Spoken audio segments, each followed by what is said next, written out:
Hey team, I'm Josh, and in this video we'll be looking at Samsung's flagship soundbar for 2021.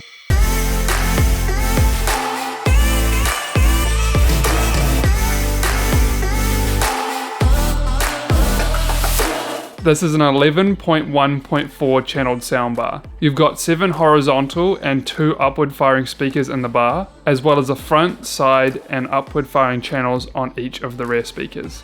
It also comes with a wireless subwoofer for giving depth to the sound. The fabric does look nice when you pull it out of the box, but it will get dirty pretty quickly. Now I'm talking about the Q950A in this video, but this all applies to the Q900A as well.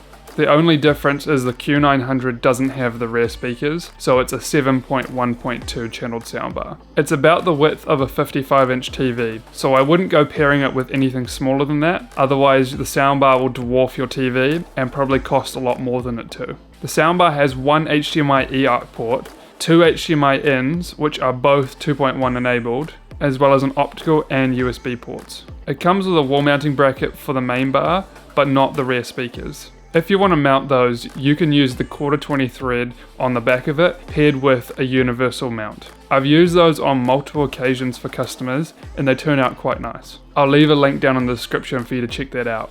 The alternative is that you use a couple of speaker stands, which is far easier to move around.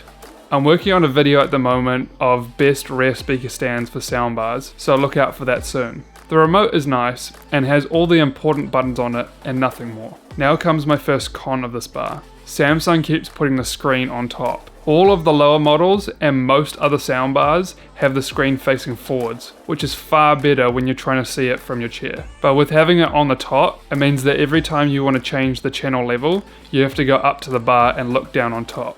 This is especially a pain if your soundbar is sitting under your TV, as you'll have to pull it out just to be able to see the screen. I understand some people do like a more stealth look with their setup, and at least you have some LEDs on the front that tell you when the soundbar is receiving a signal.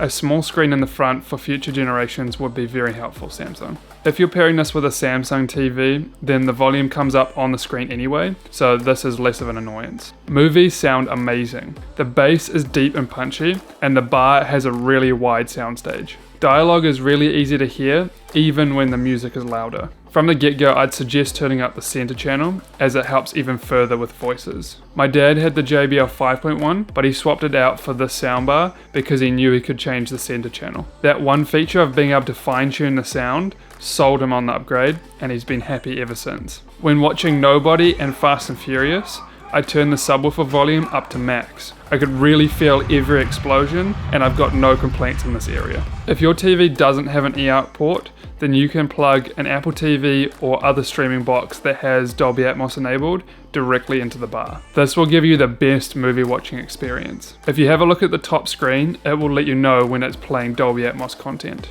Something I found out when putting together this review was that you need to have a premium subscription to get Dolby Atmos through Netflix. The rear speakers are awesome. After doing my testing, I'd suggest that you give a bit of space between the rear speaker and your couch, as it allows the sound to spread out a bit more before you hear it, and this creates an even wider soundstage. With surround sound, I find that you get a better experience when you can't tell where the speakers are and you just get a wall of sound behind you. I really felt that these speakers did a great job of that, and I'm guessing it's because each of them have 3 drivers that send sound out in all directions. When playing music through Spotify, it did a really good job at separating the bass and treble frequencies. The vocals were clear, and since you can change the center channel speaker, you can tailor it to exactly how much you want the vocals present in the music. And it's a nice change over LG's flagship model that I did a review of last week. As an Apple user myself, it's great to see that they've added AirPlay to this new system. For those of you that aren't in the Apple ecosystem, you can either use Spotify Connect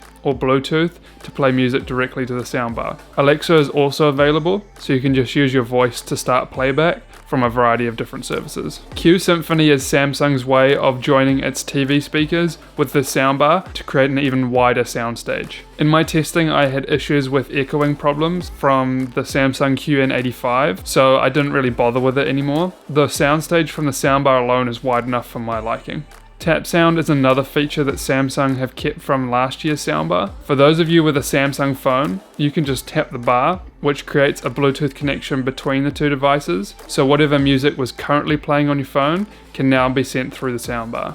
Just make sure you keep in range because this is a Bluetooth connection, not Wi-Fi. It's a cool feature, but I'm not sure how many people would actually use it, as it requires you walking up to the bar to start it, when you can just use Spotify Connect or Alexa anyway. Another cool feature of Samsung Soundbars is that if the bar's off and you start a Bluetooth connection from your phone, it will turn the bar on automatically, so you don't need to use the remote. The soundbar can also learn IR codes from other TV brands, which is pretty cool if your TV is too old and doesn't have ARC. Connect it through an optical cable and then teach it the remote codes. If you want more information, then check out the manual, I'll leave a link below. You have 4 sound modes available. You've got standard, surround, game, and adaptive. Standard keeps all of the sound very centralized. It's great for shows that are dialogue heavy and there's not much movement in cars or action going on. It's the only sound mode that doesn't use the rear speakers all the time unless you're playing Atmos or 5.1 enabled content. Both surround sound and game mode gives you the most immersive audio experience. To my ears, there wasn't a huge difference between the two, but it did a good job of opening up that soundstage, which really brings the audio to life. Adaptive mode claims to listen to sounds in your room and adjust the volume accordingly. I didn't find it to be that good, as I tried using a vacuum cleaner right in front of it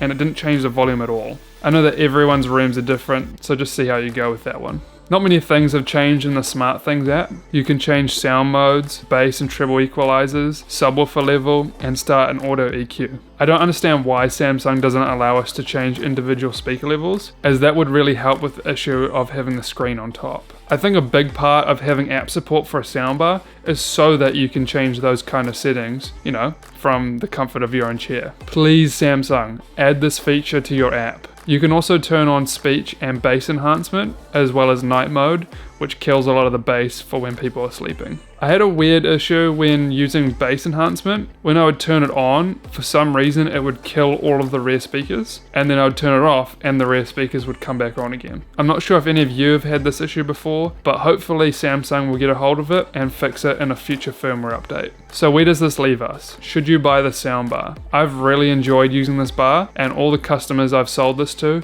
have raved about the sound quality. For those of you that have just bought a brand new Samsung TV, or you've even got last year's model, this pairs really well with it, and you get Dolby Atmos support. If you have last year's Q950T, or the year before's Q900A, I probably wouldn't bother upgrading to this one, as the sound quality hasn't changed that much. The only reason you might is if AirPlay is really important to you, as that is an upgrade over the previous year's ones. At a retail price of $1,800 US, this is not a cheap soundbar. But I've found within each brand, the more you spend, the better the soundbar is. This is Samsung's flagship soundbar, and it does give you a really good feature set for the price that you pay. With that, if you have any other questions about the things I've talked about in this video, please leave them in the comments below. If you like this video, then please let me know by clicking down below. I appreciate the support. I've also got more soundbar related content coming out soon, so feel free to subscribe so you don't miss when those come out. That's all from me, see you guys soon.